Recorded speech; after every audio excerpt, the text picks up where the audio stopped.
चलो आ गए सब लोग। Very very very good afternoon. Today we are going to C modern physics. Okay, आज हम मॉडर्न फिजिक्स का रिवीजन करने वाले हैं। वैसे तो सेक्शन बहुत डिफिकल्ट नहीं है और जल्दी हो जाएगा, बट स्कोरिंग है इतना हम बोल सकते हैं। ठीक है, सो लेट अस स्टार्ट। तो मार्कर कहां पर है? मार्कर है क्या यहाँ पर? ऊपर के क्लास से लेके आओ।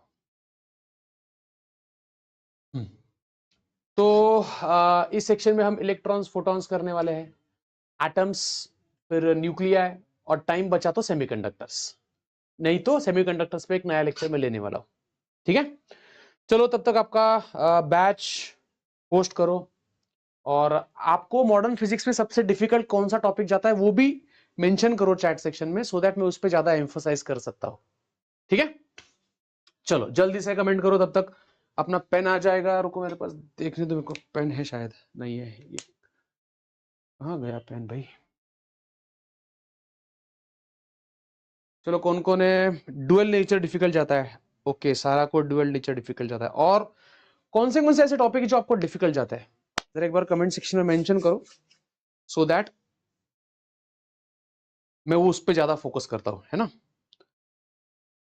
आदि फ्रॉम उड़ान 2। चलो और कौन कौन है? नाशिद है उड़ान 2, उड़ान 3। चलो A2 से प्रज्ञेश है।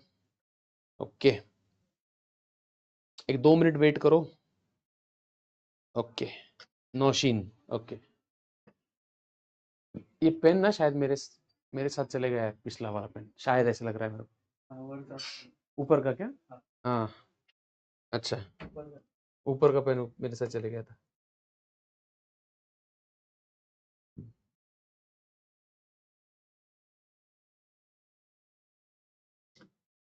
अच्छा, बैकग्राउंड है कि प्लस से नहीं हो रहा है? हम्म, क्या करना पड़ेगा अभी? कैसे करो, रिमूव करो ना। आता है आपको? हाँ, ठीक है।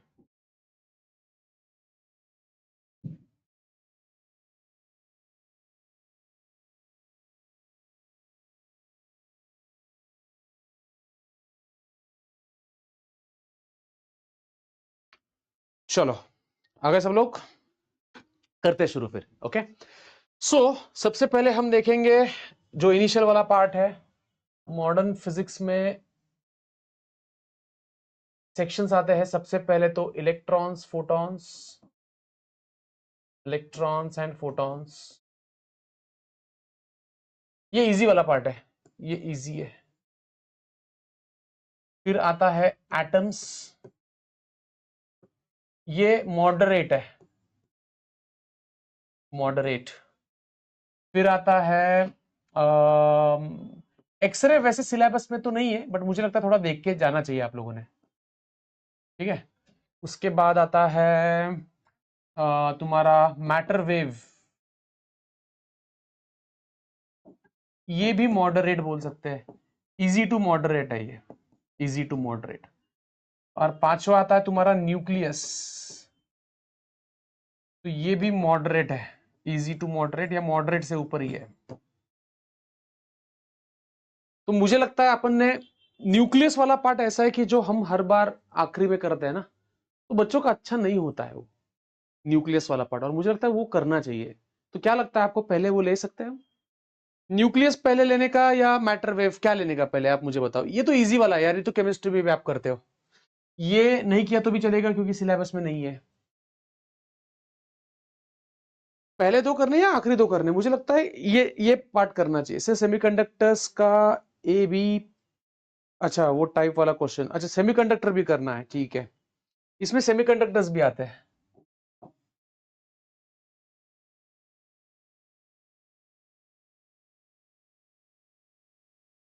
क्या लगता है आपको बच्चों, what do you think? Nucleus, चलो मैक्सिमम लोग न्यूक्लियस ही बोल रहे हैं। और मुझे लगता है वही करना चाहिए। ऑडियो नहीं आ रहा है ऐसा कुछ लोग बोल रहे, बट ऐसा कोई प्रॉब्लम नहीं है बेटा। ठीक है, न्यूक्लियस से शुरुआत करते हैं, क्योंकि ये ना हम आखिरी में करते हैं ना हमेशा, तो आप लोगों में से बहुत लोगों का वो स्ट्रांग नहीं है। ठीक है, चलो स्टार्ट करते हैं न्यूक्लियस से, उल्टी शुरुआत करते हैं, अंत से करते हैं, क्योंकि अंत भला तो सब भला। ओके, तो हमें पता है कि nucleus is the centre part of the atom, जिसका जो साइज होता है, वो फर्मी में होता है। फर्मी मतलब 10 टू द पावर माइनस 15 के 15 मीटर्स के रेंज में होता है। Nucleus is the smallest part. The electrons revolve around the nucleus, that we know from the Rutherford model. है ना, रदरफोर्ड के मॉडल से हमें समझ में आता है कि इलेक्ट्रॉन्स गोल गोल घूमते हैं, है ना। इस न्यूक्लियस के अंदर हमें पता है प्रोटॉन्स होते हैं, जिसका नंबर जो होता है, प्रोटॉन का नंबर बताओ किसके बराबर होता है? नंबर ऑफ प्रोटॉन्स को हम क्या कहते हैं? बराबर एटॉमिक नंबर। इसको एटॉमिक नंबर कहते हैं। सिंबल बताओ क्या है? कमेंट सेक्शन में जल्दी जल्दी लिखना है सिंबल Z। फिर नंबर ऑफ न्यूट्रॉन्स, N। फिर नंबर ऑफ न्यूक्लियॉन्स, का नंबर होता है A, और वो होता है number of protons plus number of neutrons, है ना। किसी भी एलिमेंट को X अगर लेटर से हम ये कर रहे हैं, रिप्रेजेंट कर रहे हैं, तो एटॉमिक नंबर यहां लिखते हैं, एटॉमिक मास नंबर यहां पर लिखते हैं। जैसे hydrogen 1H1, deuterium 1H2, tritium 1H3, carbon 6C12, uranium 92U234 and so on. तो मुझे बताओ बच्चों, हाइड्रोजन में कितने न्यूट्रॉन्स होते हैं? कमेंट सेक्शन में लिखो, हाइड्रोजन में कितने प्रोटॉन्स होते हैं? हेलो शुभम सर, कैसे हो आप? चलो, हाइड्रोजन में न्यूट्रॉन्स कितने होते हैं? तो हाइड्रोजन में न्यूट्रॉन नहीं होता है, क्योंकि अगर आप न्यूट्रॉन का नंबर देखते हो तो न्यूट्रॉन इज A-Z। तो अगर आप 1 - 1 करते हो तो 0 आ जाएगा। तो हाइड्रोजन ये ऐसा अकेला न्यूक्लियस है, हाइड्रोजन का अकेला ऐसा न्यूक्लियस है जिसमें न्यूक्लियर फोर्स एग्जिस्ट नहीं होता, जिसमें कोई न्यूक्लियर फोर्स नहीं है, कोई न्यूक्लियर एनर्जी नहीं है, कुछ नहीं है, क्योंकि उसके पास सिर्फ प्रोटॉन है, नो न्यूट्रॉन। ओके, बाद में अगर आप यहां से देखते हो तो 2 - 1 = 1, इसमें एक न्यूट्रॉन है। 3 - 1 = 2, 2 न्यूट्रॉन है। 12 में से 6 गए, 6 न्यूट्रॉन है। 234 में से 92 गए, दैट इज 2 4 142 न्यूट्रॉन्स है ना। ओके, अब न्यूक्लियस के अंदर प्रोटॉन्स और न्यूट्रॉन्स रहते हैं, ये तो बात क्लियर हो गई अपनी। न्यूक्लियस के अंदर प्रोटॉन्स, ये प्रोटॉन्स बना रहा हूं मैं और न्यूट्रॉन्स बना रहा हूं। तो न्यूक्लियस के अंदर ये प्रोटॉन्स है,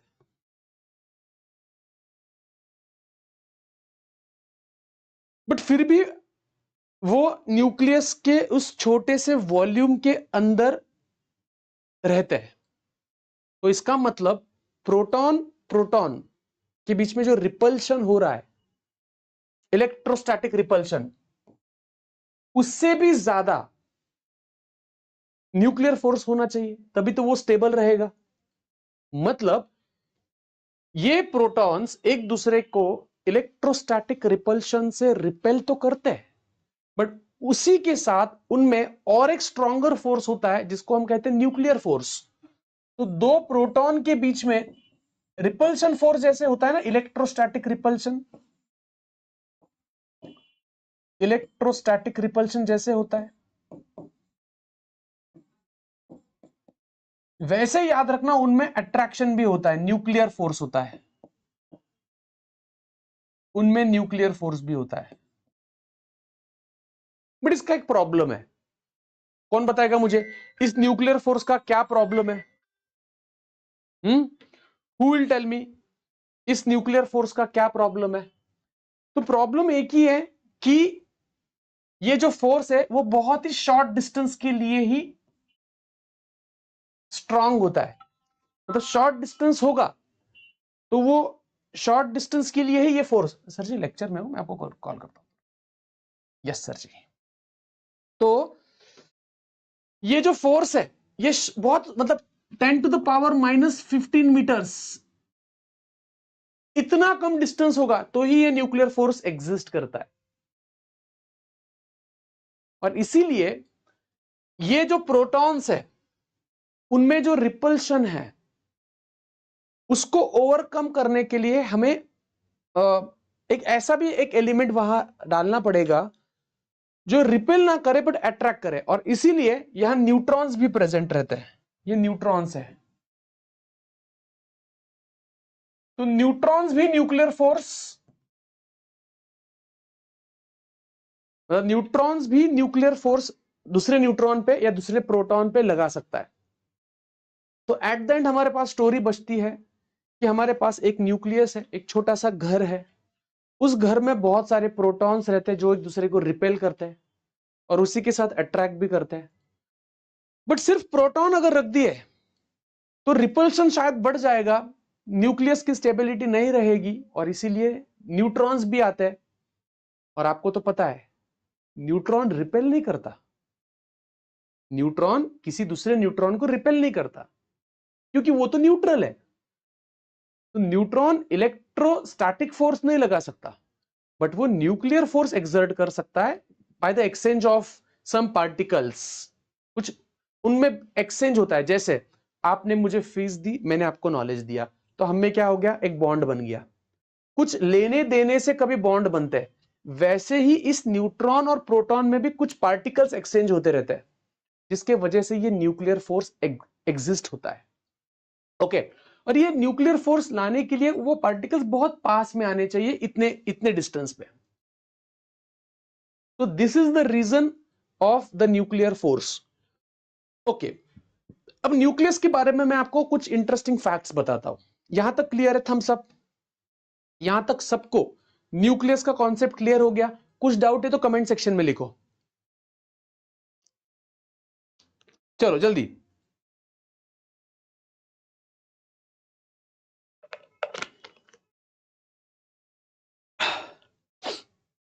और एक बार वीडियो को तुरंत लाइक करो जल्दी।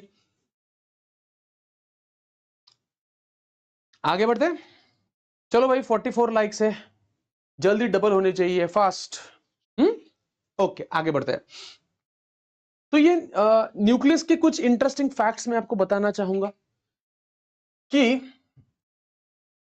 ये देखो, मान लो ये है एक्सिस नंबर ऑफ न्यूट्रॉन्स की और इस एक्सिस पे हम नंबर ऑफ प्रोटॉन्स दिखा रहे हैं। तो पहला फैक्ट इसके ऊपर क्वेश्चन आ सकता है कि शुरुआत में नंबर ऑफ न्यूट्रॉन्स और नंबर ऑफ प्रोटॉन्स इक्वल होते हैं, तो ग्राफ ऑलमोस्ट सीधा जाता है।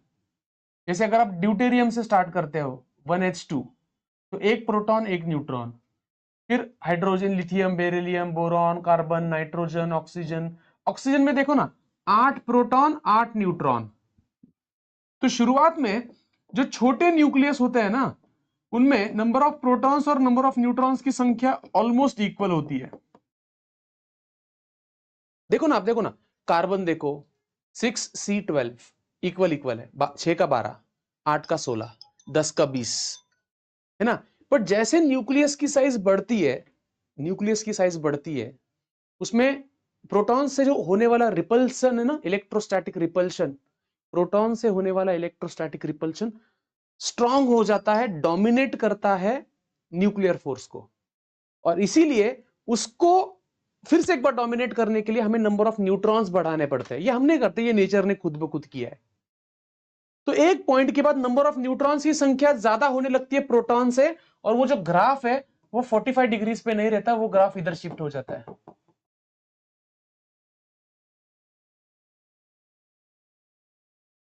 तो बाद में जैसे आप देखते हो यूरेनियम 92 यूरेनियम 234, इसमें प्रोटॉन सिर्फ 92 है, बट अगर आप न्यूट्रॉन्स देखते हो तो वो है लगभग 142 न्यूट्रॉन्स। तो शुरुआत में इसके ऊपर क्वेश्चन आ सकता है, number of neutrons is equal to number of protons, और बाद में number of neutrons are greater than number of protons. कितने लोगों को ये ऑलरेडी पता था और कितने लोगों ने पहली बार सीखा, जरा मुझे कमेंट सेक्शन में लिख के बताओ।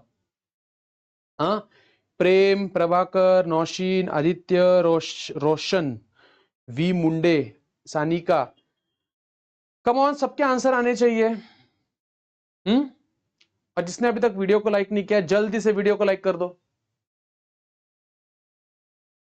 हाँ, ओके, अब आगे बढ़ते हैं। तो ये ग्राफ समझ में आ गया सबको?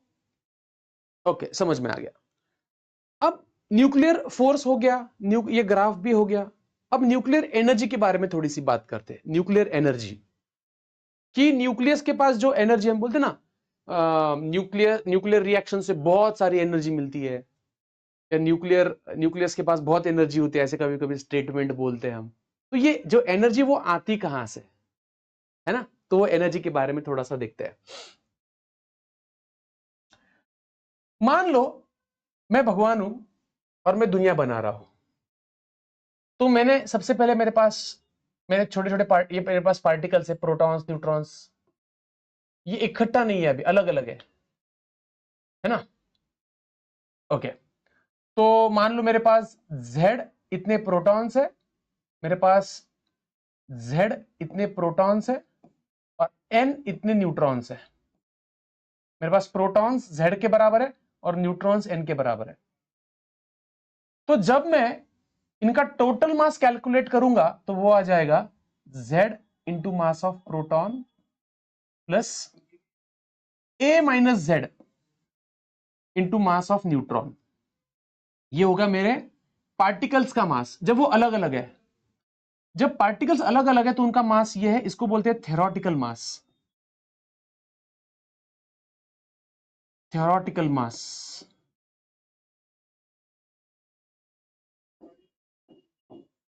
बट जब ये साथ में आता है और एक न्यूक्लियस बनता है, जब वो साथ में एक न्यूक्लियस के अंदर उतने ही पार्टिकल जब बाइंडेड होता है, तब उनका जो मास होता है वो मास इस मास से थोड़ा सा कम होता है। मतलब पार्टिकल्स जब जुड़ जाते हैं न्यूक्लियस बनाने के लिए, तो कुछ मास कम हो जाता है और वो मास एनर्जी में कन्वर्ट होके उस न्यूक्लियस से लिबरेट हो जाता है। मतलब उतना मास एनर्जी में कन्वर्ट हुआ और वो एनर्जी लिबरेट हो गई। ये कब हुई लिबरेट? जब वो न्यूक्लियस बना तभी वो एनर्जी लिबरेट हो गई। मतलब मैं क्या बोल रहा हूं आपको, मेरी बात समझने की कोशिश करो कि न्यूक्लियस जब बना तो मान लो कुछ मास कम हो गया जब वो न्यूक्लियॉन जुड़े, और वो जो डिफरेंस इन द मास है उसको हम बोलते हैं मास डिफेक्ट। उसको हम बोलते हैं मास डिफेक्ट। और हम सबको पता है मास डिफेक्ट कितना होता है, it is theoretical mass minus observed mass. इसके ऊपर बहुत सारे न्यूमेरिकल्स बनने वाले, बहुत सारे न्यूमेरिकल्स इसके ऊपर बनने वाले। ओके, तो ये जो मास है वो ऑब्वियसली एनर्जी में कन्वर्ट हुआ, और हमारे पास आइंस्टाइन का एक फॉर्मूला है, बहुत ही इंटरेस्टिंग फॉर्मूला है, E is equals to delta M C square, जो हमें मास और एनर्जी का रिलेशन देता है। मास और एनर्जी का रिलेशन देता है। तो इतनी एनर्जी उस न्यूक्लियस के पास, इतनी एनर्जी उस न्यूक्लियस से चली गई, मतलब इतने एनर्जी का डिफेक्ट है, इतने एनर्जी का डेफिसिट है, इतनी एनर्जी कम हो गई, निकल गई। So the energy of the nucleus is minus mod delta M C square. तो अगर एग्जाम में आपको क्वेश्चन पूछते हैं what is the energy of nucleus, तो हमेशा याद रखना एनर्जी निगेटिव में आएगी। न्यूक्लियस की एनर्जी निगेटिव में आएगी, और हमें तो पता है कि जब एनर्जी निगेटिव होती है तो अट्रैक्टिव फोर्सेस होता है। तो न्यूक्लियस की एनर्जी क्या होगी? निगेटिव होगी। हमेशा याद रखना है आपको। यहां तक समझ में आया? Thums up. अब मुझे बताओ, न्यूक्लियॉन्स जुड़ने के बाद अगर इतनी एनर्जी लिबरेट होती है, न्यूक्लियस से निकल जाती है, तो अगर मैं एग्जैक्ट इतनी एनर्जी न्यूक्लियस को दूं तो क्या होगा? अगर मैंने इतनी एनर्जी उस न्यूक्लियस को दे दी तो क्या होगा? मेरा क्वेश्चन है, अगर कुछ न्यूक्लियॉन्स साथ में आने से कुछ एनर्जी निकल जाती है, और मेरा क्वेश्चन है अगर उतनी एनर्जी मैं वापस दूं तो क्या होगा? तो वो न्यूक्लियॉन्स फिर से अलग हो जाएंगे, और उसी एनर्जी को हम याद रखते हैं as binding energy, which is delta M C square. ये पॉजिटिव वैल्यू होती है। सो बाइंडिंग एनर्जी अगर मैं किसी न्यूक्लियस को दे दूं, अगर मुझे किसी न्यूक्लियस की बाइंडिंग एनर्जी पता है, तो मैं उस न्यूक्लियस के न्यूक्लियॉन्स को अलग कर सकता हूं, सेपरेट कर सकता हूं।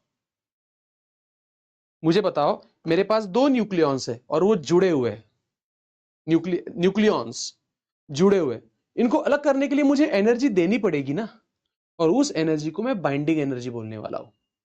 क्या बोलने वाला हूं? बाइंडिंग एनर्जी बोलने वाला, उस एनर्जी को। तो अगर मुझे बताओ, मेरे पास बहुत सारे न्यूक्लियॉन्स है, मेरे पास बहुत सारे न्यूक्लियॉन्स है, उसमें से मुझे एक न्यूक्लियॉन निकालना है, सिर्फ एक न्यूक्लियॉन, तो मैं कौन से वर्ड्स यूज करूंगा? तो मैं वर्ड्स यूज करूंगा बाइंडिंग एनर्जी पर न्यूक्लियॉन। तो मेरे पास और एक इंपॉर्टेंट टर्म आ जाता है, बाइंडिंग एनर्जी पर न्यूक्लियॉन। ये एक मेरे पास टर्म आ जाता है, which is nothing but total binding energy delta M C square upon total number of nucleons. बताओ तो मुझे, न्यूक्लियस के अंदर कितने न्यूक्लियॉन्स होते हैं? न्यूक्लियस के अंदर न्यूक्लियॉन्स होते हैं ए के बराबर, एटॉमिक मास नंबर के बराबर। एक बार मुझे बताओ, स्पीड कम करूं, बढ़ाऊं, या जो चल रहा है मस्त चल रहा है? जल्दी बताओ, और थोड़ा जल्दी जल्दी रिप्लाई करना है, चैट सेक्शन भागना चाहिए। हाँ, चलो। तो ये जो एनर्जी होती है, याद रखना बच्चों, ये एनर्जी स्टेबिलिटी डिसाइड करती है। तो ये जो एनर्जी है, this is proportional to stability. चलो, एग्जाम में अगर क्वेश्चन आ गया, stability is proportional to binding energy या बाइंडिंग एनर्जी पर न्यूक्लियॉन, बताओ मुझे, स्टेबिलिटी किसको प्रोपोर्शनल होगी? तो स्टेबिलिटी प्रोपोर्शनल होगी बाइंडिंग एनर्जी पर न्यूक्लियॉन को। बरोबर? थोड़ा आगे बढ़ते हैं। तो हमारे पास एक बहुत ही अच्छा ग्राफ है, जिसमें हमें समझ में आता है कि सबसे ज्यादा स्टेबिलिटी किसकी है। तो बाइंडिंग एनर्जी पर न्यूक्लियॉन और एटॉमिक मास नंबर का हमारे पास एक ग्राफ है। इस एक्सिस पे क्या है? Atomic mass number. Atomic mass number का एक एक्सिस है, और दूसरा एक्सिस किसका है? बाइंडिंग एनर्जी पर न्यूक्लियॉन।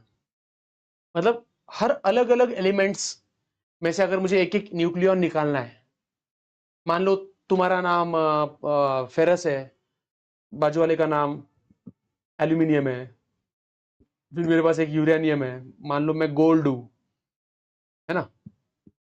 तो मेरे में से एक न्यूक्लियॉन निकालना है, तो मेरी बाइंडिंग एनर्जी पर न्यूक्लियॉन आएगी। तुम्हारे में से एक न्यूक्लियॉन निकालना है, तो तुम्हारी बाइंडिंग एनर्जी पर न्यूक्लियॉन आएगी।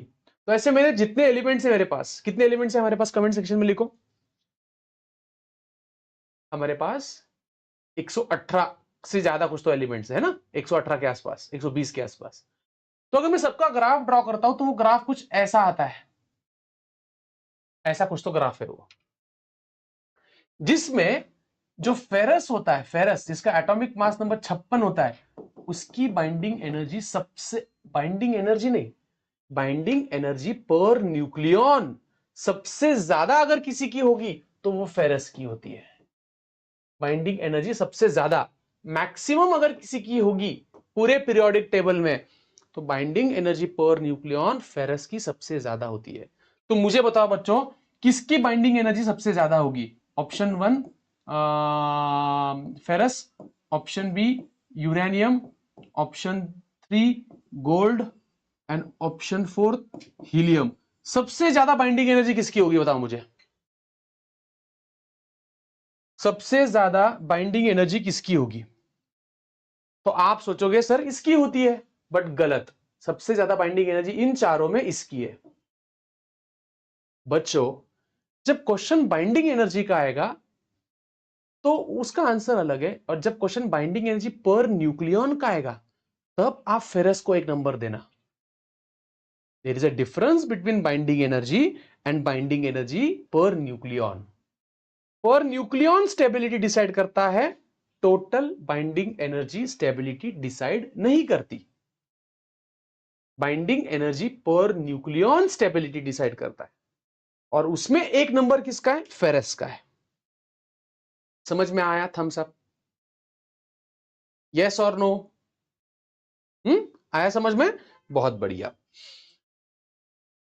इस तरफ जो न्यूक्लियॉन्स है उनका एटॉमिक मास नंबर देखो बहुत ज्यादा है, तो ये हैवी वाले हैं, ये सारे हैवी है, हैवी न्यूक्लियाइड्स है, ये हैवी न्यूक्लियाइड्स है, वजनदार है। तो ये जो न्यूक्लियाइड्स है, यहां के फॉर एग्जांपल मेरे पास एक एलिमेंट है यहां पर ए, यहां पर एक एलिमेंट है बी, और यहां पर एक एलिमेंट है सी। तो मुझे बताओ एबीसी में सबसे ज्यादा स्टेबल कौन है? एबीसी में सबसे स्टेबल कौन है? चलो कम से कम 10 आंसर आने चाहिए, तभी मैं आगे बढ़ूंगा। अगर आपको लगता है लेक्चर जल्दी जल्दी होना चाहिए तो रिप्लाई करो।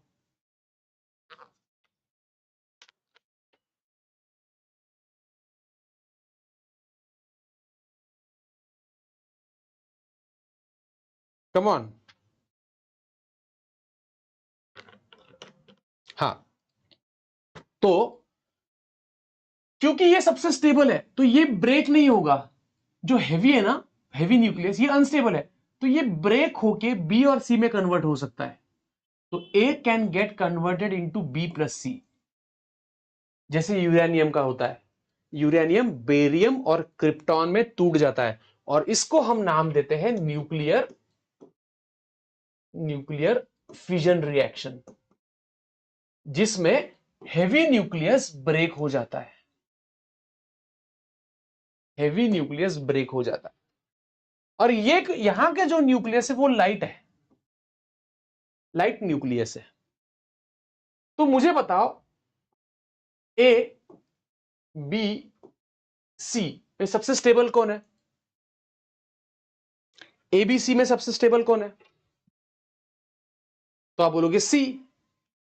तो मुझे बताओ सी अगर स्टेबल है तो वो टूटेगा या नहीं टूटेगा? तो क्योंकि सी स्टेबल है ना, तो स्टेबिलिटी ज्यादा है तो वो टूटने के चांसेस कम है। तो उल्टा क्या होता है पता है? ये दोनों एक दूसरे के साथ फ्यूज हो सकते हैं। तो यहां आंसर है A plus B can give C, और यहां आंसर है A will give B plus C. बच्चों इसके ऊपर क्वेश्चन आ सकता है। यहां A plus B can give C, but C can not give B plus C, C can not give A plus B. ये जो सी है ये ए बी नहीं दे सकता। बट उल्टा क्या होगा? ए प्लस बी मिलके सी बनाएगा। यहां ए बी प्लस सी मिलके ये नहीं बनेगा, उल्टा ए ब्रेक होगा बी और सी में। ये समझ में आ गया? Thums up. अब 10 थम्स अप आने चाहिए जल्दी जल्दी। मैं काउंट करूंगा, 10 आए तो आगे बढ़ूंगा।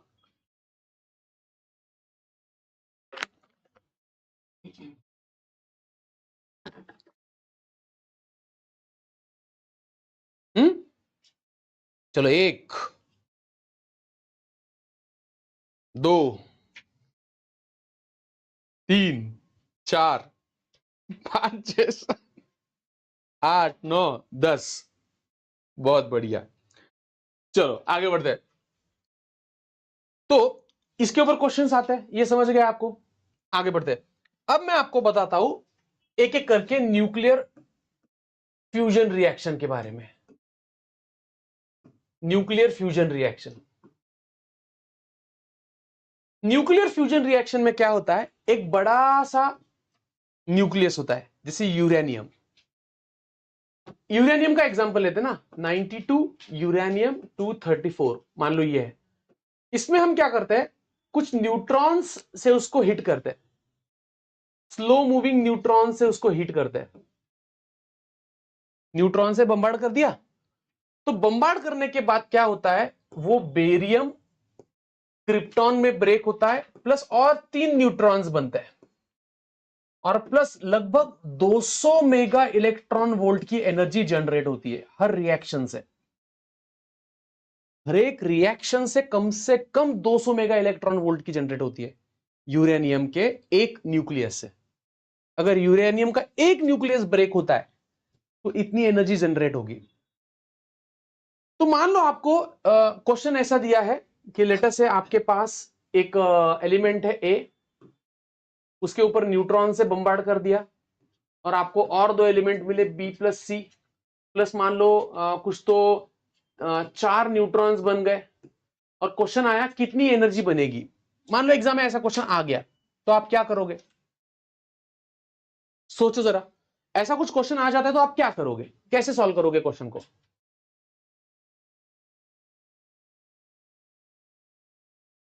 सोचो।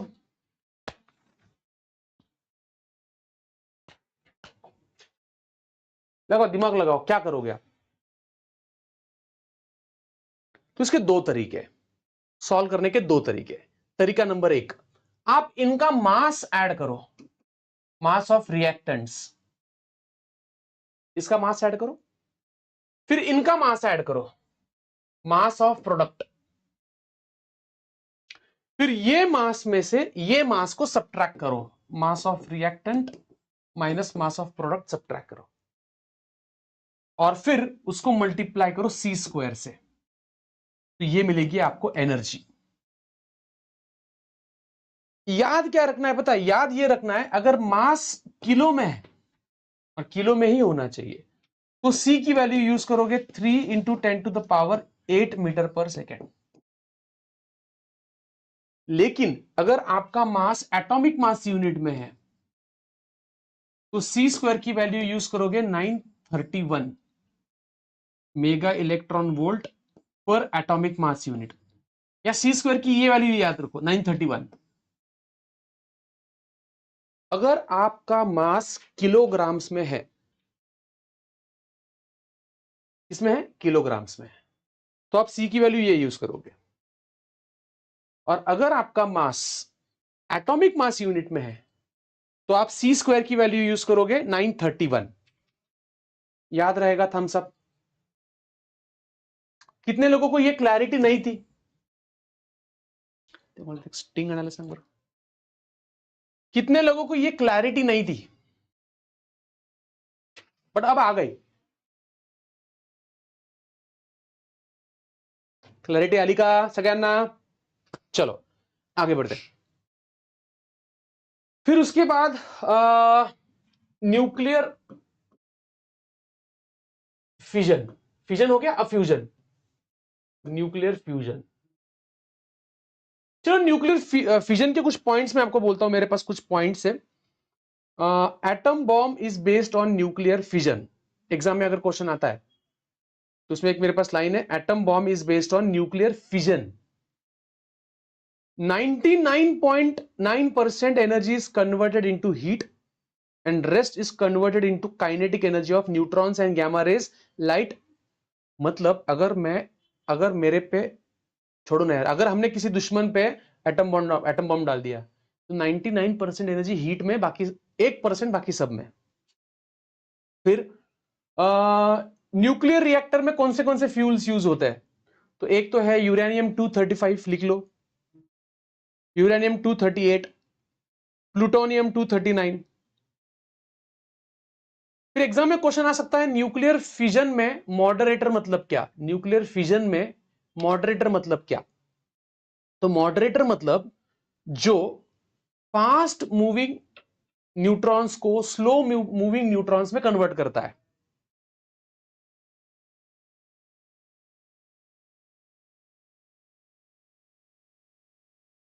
इधर देखो, न्यूक्लियर फिजन रिएक्शन में क्या होता है पता है? फास्ट मूविंग न्यूट्रॉन्स बनते हैं, तो उसको स्लो करना पड़ता है, क्योंकि न्यूक्लियर फिजन के लिए ना हमें स्लो न्यूट्रॉन्स लगते हैं, स्लो न्यूट्रॉन्स की जरूरत पड़ती है। इतना मारा थोड़ा सा ये चाहती है। हाँ, ठीक है, तो मॉडरेटर क्या करता है, अरे असर्शन रीजन में आ सकता है, फास्ट मूविंग न्यूट्रॉन्स को स्लो मूविंग न्यूट्रॉन्स में कन्वर्ट करता है। उसके बाद कूलेंट, कूलेंट क्या करता है कि अगर हमें फॉर एग्जांपल ये न्यूक्लियर फिजन इलेक्ट्रिसिटी जनरेट करने के लिए चाहिए, तो वहां तो हीट को कंट्रोल करना पड़ेगा ना, तो टेम्परेचर को मेंटेन करना पड़ेगा, तो उसके लिए हम यूज करते हैं कूलेंट यूज करते हैं। ठीक है, we use the coolant. Okay, एक मिनट। हाँ, उसके बाद कंट्रोल रॉड्स, एग्जाम में क्वेश्चन आया असर्शन रीजन में कंट्रोल रॉड्स क्यों यूज होते हैं, तो उसका आंसर आप लिखना कि अगर रिएक्शन को कंट्रोल करना है, चेन रिएक्शन नहीं होने देनी है हमें, मतलब हमें चाहिए ना बटन दबाओ तो रिएक्शन होनी चाहिए, बटन दबाओ तो रिएक्शन बंद होनी चाहिए, तो control rod. There is a lot of confusion between control rods and moderator. Moderator में और कंट्रोल रॉड्स में फर्क है। मॉडरेटर रिएक्शन को कंटिन्यू रखने के लिए चाहिए और कंट्रोल रॉड्स रिएक्शन को रोकने के लिए चाहिए। ये क्लैरिटी कितने लोगों को नहीं थी, हाथ ऊपर करो। अब आ गई। ओके, फिर उसके बाद आता है न्यूक्लियर फ्यूजन रिएक्शन। तो न्यूक्लियर फ्यूजन में क्या होता है, न्यूक्लियर फ्यूजन में दो छोटे छोटे न्यूक्लियस ज्वाइन हो जाते हैं under very high temperature and high pressure. High pressure high temperature जरूरी है न्यूक्लियर फ्यूजन के लिए, ये कंडीशन है। कितने लोगों को पता नहीं थी, हाथ ऊपर करो। कितने लोगों को पता था ये कि न्यूक्लियर फ्यूजन के लिए हाई प्रेशर हाई टेम्परेचर होना चाहिए, जो न्यूक्लियर फ्यूजन में कंडीशन नहीं थी ये। This is not a condition in nuclear fusion. मुझे तो न्यूक्लियर फ्यूजन में क्या कंडीशन थी हमारी, न्यूक्लियर फ्यूजन में कंडीशन थी स्लो मूविंग न्यूट्रॉन्स, और यहां कंडीशन है high temperature high pressure.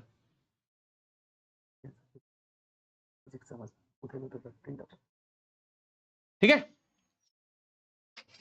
Reply बंद हो गए, चलो जल्दी।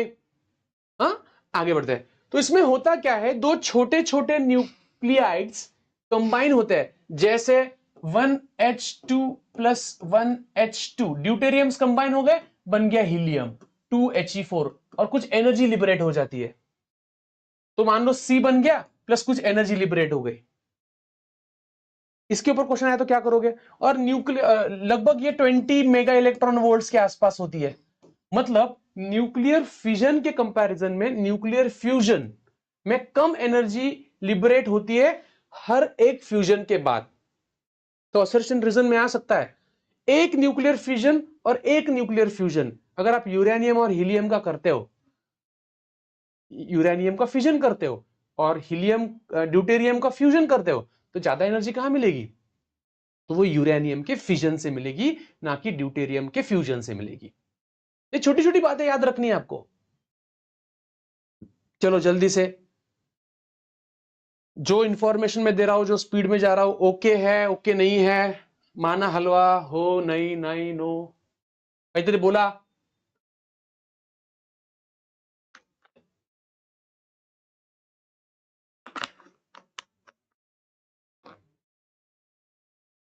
चलो जल्दी। तो एक ऐसी रिएक्शन मैं आपको लिख के देता हूं यहां पर, जैसे आपके पास ये रिएक्शन है, 4 हाइड्रोजन्स जब फ्यूज होते हैं तो हमें मिलते हैं एक helium plus 2 positrons plus 2 neutrino plus 27 mega electron volt की, ये एक स्टैंडर्ड रिएक्शन है। और इसका टेम्परेचर पता है, ये रिएक्शन होने के लिए 10 टू द पावर 7 केल्विन इतना टेम्परेचर होने की जरूरत पड़ती है। तो इसलिए हाइड्रोजन बॉम्ब अगर बनाओगे तो हाइड्रोजन बॉम्ब बनाने के लिए आपको बहुत ज्यादा टेम्परेचर पहले डेवलप करना पड़ेगा। तो पहले टेम्परेचर डेवलप करना पड़ेगा, फिर वो फ्यूजन की रिएक्शन शुरू होगी। Okay, pressure should be at the range of 10 to the power 6। Pressure 10 to the power 6 atmosphere के रेंज में होना चाहिए। मतलब बहुत ज्यादा प्रेशर और बहुत ज्यादा क्या टेम्परेचर होने की जरूरत है। तो हाइड्रोजन बॉम्ब में फिजन होगा या फ्यूजन होगा, कमेंट सेक्शन में लिखो। हाइड्रोजन बॉम्ब में फिजन होगा या फ्यूजन होगा। एटम बॉम्ब में क्या होगा, तो एटम बॉम्ब में होगा फिजन और हाइड्रोजन बॉम्ब में होगा फ्यूजन। मेरी बात समझ में आ रही है आपको, पक्का? चलो मैं एक क्वेश्चन दे रहा हूं, वो क्वेश्चन का आंसर मुझे बताओ, ठीक है। क्वेश्चन ऐसा है कि लिथियम 7 के साथ हाइड्रोजन 1 फ्यूज हो जाता है और 2 हीलियम बन जाते हैं, और इसमें binding energy per nucleon D है। लिथियम के लिए 5.5 और हीलियम के लिए है 7.2 नहीं 7.04। तो आपको बताना है कितनी एनर्जी इस रिएक्शन से निकलेगी, इस रिएक्शन से कितनी एनर्जी निकलेगी। एक लिथियम का न्यूक्लियस एक हाइड्रोजन के न्यूक्लियस के साथ फ्यूज हो रहा है और एक 2 हीलियम के न्यूक्लियस बन रहे हैं, तो इससे कितनी एनर्जी लिबरेट होने वाली है। तो सिंपल लॉजिक है। तो बाइंडिंग एनर्जी पर न्यूक्लियन दिया है, ये वर्ड इंपॉर्टेंट है, पर न्यूक्लियन, मतलब हर न्यूक्लियन के लिए 5.5 है, तो 7 न्यूक्लियंस के लिए कितना होगा, तो हो जाएगा 7 इंटू 5.5, तो हो जाएगा 7 5 जा 35, 3 कैरी 7 5 35, 38। हाइड्रोजन की बाइंडिंग एनर्जी 0 होती है, क्यों, क्योंकि वो किसी के साथ बाइंडेड नहीं है। वो हाइड्रोजन में सिर्फ प्रोटॉन होता है, हाइड्रोजन में न्यूट्रॉन नहीं होता, तो उसकी बाइंडिंग एनर्जी 0 होती है। इसके पास 4 न्यूक्लियॉन्स है, बट ऐसे 2 है, तो 4 दूने 8, 8 इंटू 7.04, तो वो आंसर आ गया 56.32, 56.32। तो इसका आंसर होगा the energy released is energy of react product minus energy of reactant, तो 56.32 माइनस 38.5, तो ये आंसर आएगा 2, 8, फिर 5 में से 8, 15 में से 7, और यहां आएगा 17.82 के आसपास एनर्जी लिबरेट होने वाली है। बात समझ में आ रही है आपको? Okay, any problem in this?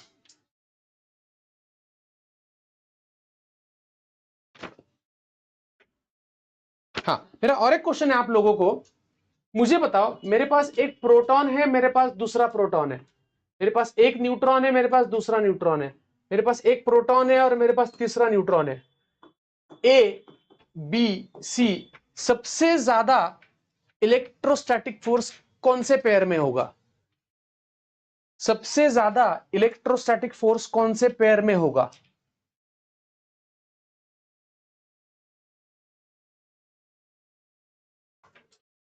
तो अगर आपका आंसर तीनों में सेम होगा तो आप गलत हो, सबसे ज्यादा इलेक्ट्रोस्टैटिक फोर्स इसमें होता है। अब मेरा दूसरा क्वेश्चन है, सबसे ज्यादा न्यूक्लियर फोर्स किसमें होगा? सबसे ज्यादा न्यूक्लियर फोर्स किसमें होगा, बताओ।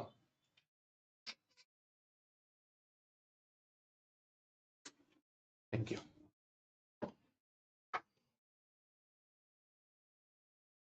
चलो, अपना स्टिंग आ गया है। कुछ बच्चे बोल रहे थे तो स्टिंग नहीं लोगे आज, तो एनर्जी तो चाहिए।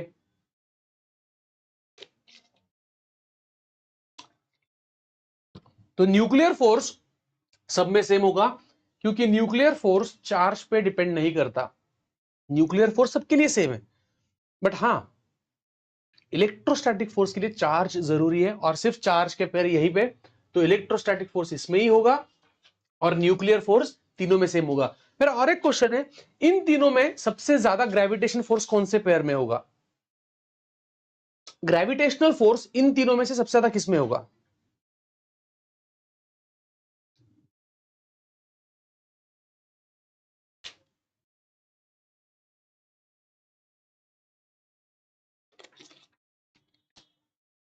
बताया ना मैंने रीजन, प्रोटॉन के पास चार्ज होता है, बाकी यहां चार्ज थोड़ी है न्यूट्रॉन के पास, तो यहां 0 फोर्स होगा। न्यूट्रॉन न्यूट्रॉन पे चार्ज थोड़ी होता है, हाँ? तो फोर्स 0 होगा। सबसे ज्यादा ग्रेविटेशन फोर्स होगा इस पेयर में, क्योंकि इन दोनों का से क्वेश्चंस पूछे जा सकते हैं। हाँ, मेरे को बताओ,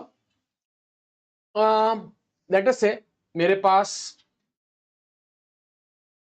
एक एलिमेंट है जिसका एटॉमिक मास नंबर है 125 और दूसरा एलिमेंट है जिसका एटॉमिक मास नंबर है 216।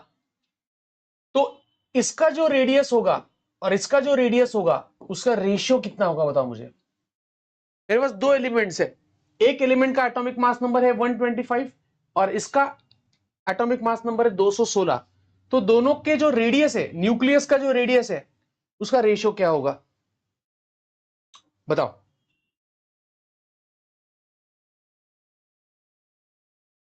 तो इसका आंसर आएगा, जो रेडियस होता है ना न्यूक्लियस का जो रेडियस होता है that is proportional to atomic mass number का cube root. Atomic mass number का cube root, atomic mass number. तो R1 upon R2 is 125 upon 216 क्या क्यूब रूट। तो इसका आंसर है 5:6। 5:6 का करेक्ट आंसर है।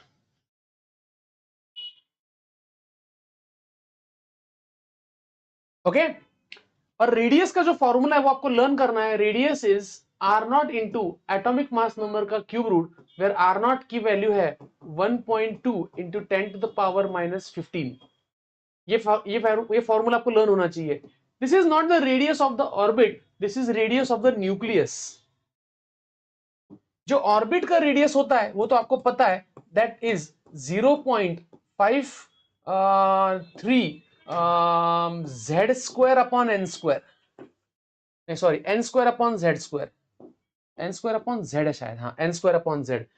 अगर ऑर्बिट का रेडियस है तो ये फॉर्मूला और न्यूक्लियस का रेडियस है तो ये फॉर्मूला लर्न करो।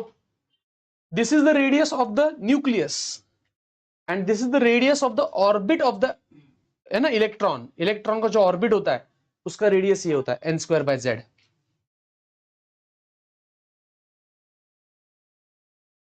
आई होप आपको समझ में आ रहा है। मुझे तो ये जो इंफॉर्मेशन मैं दे रहा हूं वो काफी आपके लिए, मतलब रिवीजन हो रहा है, फायदा हो रहा है। क्या मॉडिफिकेशन करना है अगले चैप्टर में मुझे बताओ। अब ये एक चैप्टर हो गया, न्यूक्लियस हो गया है। रेडियो एक्टिविटी आपके सिलेबस से डिलीट कर दिया है, वो अपने सिलेबस में नहीं है रेडियो एक्टिविटी। ओके चलो आगे बढ़ते हैं। अब करते वो डी ब्रोगली वाला मैटर वेव वाला कॉन्सेप्ट। इसके ऊपर क्वेश्चन आएंगे और मेरे स्टूडेंट्स इसमें गलती करेंगे, ऐसा नहीं होना चाहिए। तो हम पहले ये कॉन्सेप्ट करते हैं। इसमें भी बहुत मतलब आपको कंफ्यूज करने वाले क्वेश्चंस पूछ सकते हैं। चलो मैं ही आपको कंफ्यूज करता हूं। सबसे पहले मैटर वेव क्या होता है मुझे बताओ। मेरे पास एक फोटोन है और वो फोटोन के पास एक, फोटोन के साथ एक वेवलेंथ एसोसिएटेड है। क्या इस वेवलेंथ को मैं डी ब्रोगली वेवलेंथ बोल सकता हूं, हाँ या ना? क्या मैं इस वेवलेंथ को डी ब्रोगली वेवलेंथ बोल सकता हूं, हाँ या ना?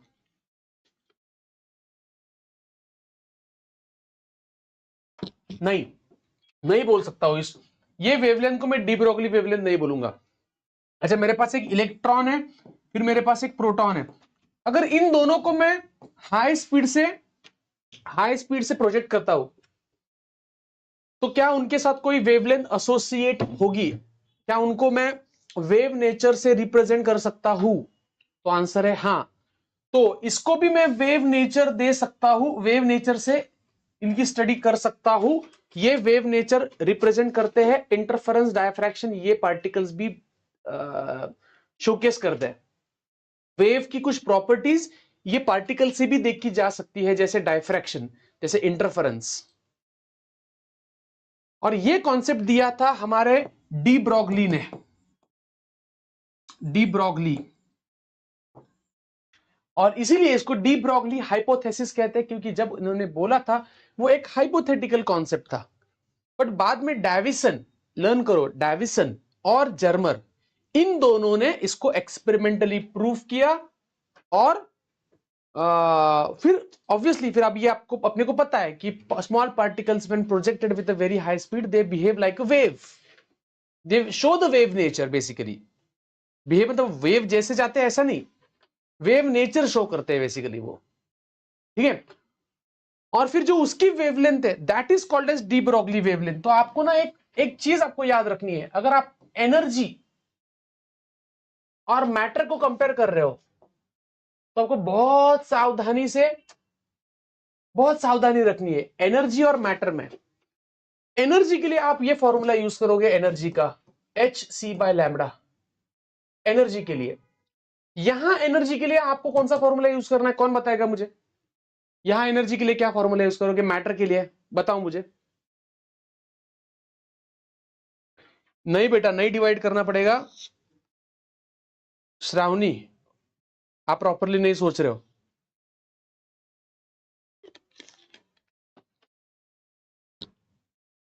हाँ, यहां एनर्जी के लिए आप फॉर्मूला यूज करोगे ½ mv², याद रखो, या फिर चार्ज इंटू वोल्टेज, उसका चार्ज और अप्लाइड वोल्टेज, या फिर मोमेंटम का स्क्वायर अपॉन 2m। बट ये फॉर्मूले यहां नहीं यूज कर सकते, यहां आपको ये फॉर्मूले यूज करना है, hc/λ और h न्यू, ये दो ही फॉर्मूले यूज करना है। यहां पर अगर आपको मोमेंटम यूज करना है, मोमेंटम का फॉर्मूला होता है E/c, और यहां मोमेंटम का फॉर्मूला होता है √2mke, या फिर मास इंटू वेलोसिटी। तो मोमेंटम का फॉर्मूला यहां अलग है, यहां अलग है, मैटर के लिए अलग है, एनर्जी के लिए अलग है। यहां वेवलेंथ को आप बोल सकते हो एनर्जी, सॉरी hc/एनर्जी, hc/एनर्जी, या फिर c/न्यू। और यहां वेवलेंथ को बोलते हैं de Broglie wavelength which is h/p, या फिर h/√2mke, या फिर h/√2mqv। बहुत सारी एग्जाम्स में ये क्वेश्चन पूछा गया है, बहुत सारी एग्जाम्स में। What is the ratio, what is the ratio of wavelength of a photon and a proton? Proton is a matter, photon is packet of energy.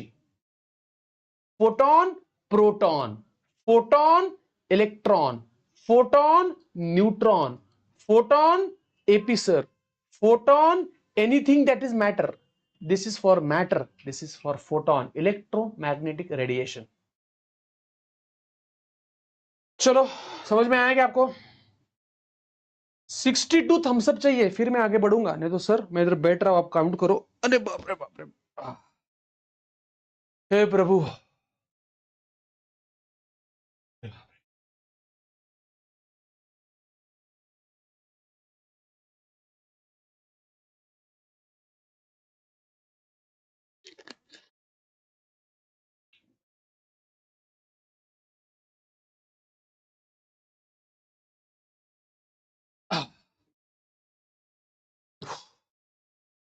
चलो जल्दी जल्दी जल्दी जल्दी जल्दी जल्दी। ये क्लैरिटी आप सबको थी क्या पहले, मुझे बताओ। कितने लोगों को ये क्लैरिटी, हाथ ऊपर करो। ये क्लैरिटी कितने लोगों को थी पहले? चलो कितने थम्स अप आए? 1 2 3 4 5 6 7 8 9 10। नहीं यार नहीं, ये बात नहीं बन रही है, बिल्कुल नहीं बन रही है। जल्दी।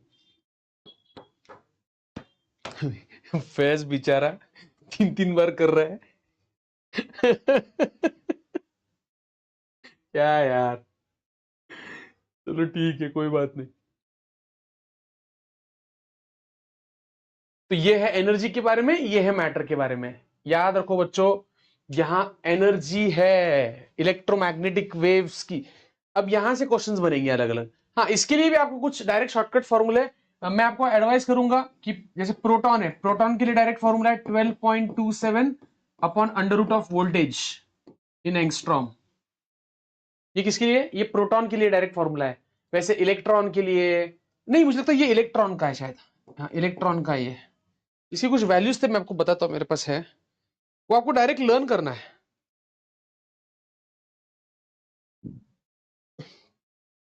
हाँ, इलेक्ट्रॉन के लिए ये अगर आप प्रोटॉन का डी ब्रोगली वेवलेंथ फाइंड करते हो तो वो 0.286 है, under root of we for voltage, और अल्फा पार्टिकल के लिए 0.101 angstrom upon under root of voltage. This is the de Broglie wavelength of alpha particle. चलो बहुत बढ़िया। ये किसके लिए यूज करोगे बताओ मुझे, जल्दी बताओ। ये यूज करोगे आप एनर्जी के लिए, इलेक्ट्रोमैग्नेटिक वेव्स के लिए, फोटॉन्स के लिए। ये यूज करोगे आप मैटर के लिए, इलेक्ट्रॉन्स के लिए, प्रोटॉन्स के लिए। ये वाले फॉर्मूले यूज करोगे आप, ठीक है। प्लीज याद रखना, प्लीज गड़बड़ मत करना, ठीक है। ओके, तो ये था मैटर के बारे में, मैटर वेव्स के बारे में। याद रहेगा, इसके बाहर क्वेश्चन नहीं आएंगे, इतना ही करके जाओ, ठीक है। चलो मैं एक क्वेश्चन देता हूं आपको। मेरे पास एक है फोटोन जिसकी एनर्जी है 2 इलेक्ट्रॉन वोल्ट, और मेरे पास है एक प्रोटॉन जिसकी एनर्जी है 2 इलेक्ट्रॉन वोल्ट। तो आपको बताना है de Broglie wavelength of photon upon de Broglie wavelength of proton. देखते यार आप कर पाते हो या नहीं। हाँ, ओपन चैलेंज है आपको, इसका आंसर बताओ मुझे, टेक योर टाइम। मेरे पास है एक फोटोन और एक है प्रोटॉन।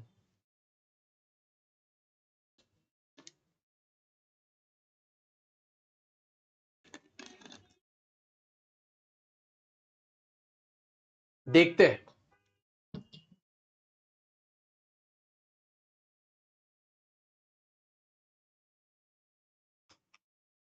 करो, कोशिश करो।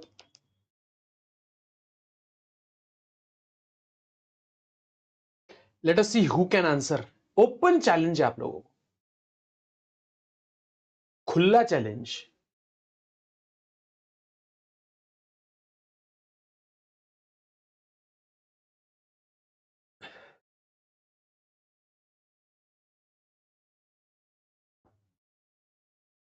चलो, तो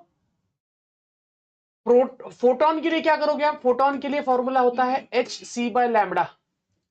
तो ई दिया है 2 इलेक्ट्रॉन वोल्ट, एच सी की वैल्यू होती है 12 का 40 electron volt angstrom upon lambda. Electron volt गया, लैम्बडा आ गया 12400 upon 2 angstrom. So this is the wavelength of photon. अब प्रोटॉन का देखते हैं। प्रोटॉन का लैम्बडा होता है, अभी देखा 0 पॉइंट क्या था, इधर लिखा था ना मैंने, 0.28 कुछ तो था, 0.286 0.286 0.286 angstrom upon under root of voltage. अब उसको वोल्टेज कितना दिया है, ठीक है, 2। देखो, energy is nothing but charge into voltage. तो चार्ज, प्रोटॉन का चार्ज ई होता है, ई कैंसिल, 2 वोल्ट आ गया, इसको 2 पुट करो तो 0.286 और √2 की वैल्यू होती है 1.4। तो वो आगे 1 पॉइंट शिफ्ट कर दो, 1 पॉइंट शिफ्ट कर दो, तो हो जाएगा 2.8 अपॉन 1.4। तो मुझे लगता है बराबर ना, ये 14 हो गया, 14 हो गया। तो 1 जा 0.2 जा, तो 0.2 एंगस्ट्रॉम आ गया, 0.2 एंगस्ट्रॉम। तो लैम्बडा ऑफ प्रोटॉन आ गया 0.2 एंगस्ट्रॉम। दोनों को डिवाइड कर दो, एंगस्ट्रॉम एंगस्ट्रॉम गया, तो ये बचा था 6200 अपॉन 0.2। तो 6200 अपॉन 0.2, ये आंसर है। तो आपको यहां पर एक बार प्रोटॉन और एक बार फोटॉन, हाय श्रेयस बेटा, एक बार प्रोटॉन एक बार फोटॉन, ऐसे 2 फॉर्मूले यूज करने थे। आपको आंसर आया होगा नहीं आया होगा, बट कॉन्सेप्ट समझ में आया होगा तो हाथ ऊपर करोगे। कॉन्सेप्ट समझ में आया, क्लैरिटी आ गई, क्लैरिटी इज इंपॉर्टेंट, ठीक है। चलो आगे बढ़ते हैं। तो मैटर वेव के बारे में मैं इतना ही कहूंगा कि यही चीजें हैं जो आपको याद रखनी है। अब थोड़ा सा और पीछे जाते हैं और देखते हैं एटम्स के बारे में। एटम्स, ठीक आहे सर क्रॅश कोर्स मध्ये सगळे सब्जेक्टचे फ्री आहे का हो बेटा आपल्या विद्यार्थ्यांना सगळे सब्जेक्ट फ्री आहेत म्हणजे जे विद्यार्थी फिजिक्स फोरम चव्हाण केमिस्ट्री मध्ये होते बाकी डिटेल्स तुम्ही ऑफिस मध्ये येऊन जा तुम्हाला भेटतील ओके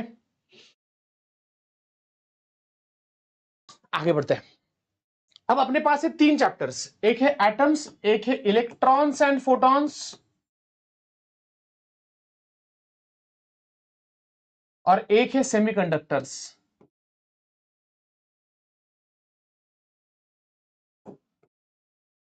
तो बताओ कौन सा चैप्टर अभी सीखना पसंद करोगे यस टेल मी एक है एटम्स एक है इलेक्ट्रॉन्स फोटॉन्स और एक है सेमीकंडक्टर्स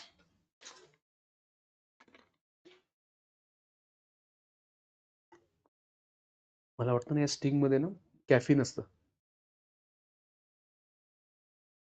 एनर्जेटिक वाटतं थोडंसं ठीक है इसमें है carbonated water sugar acidity regulator Turin caffeine caffeine याच्यामध्ये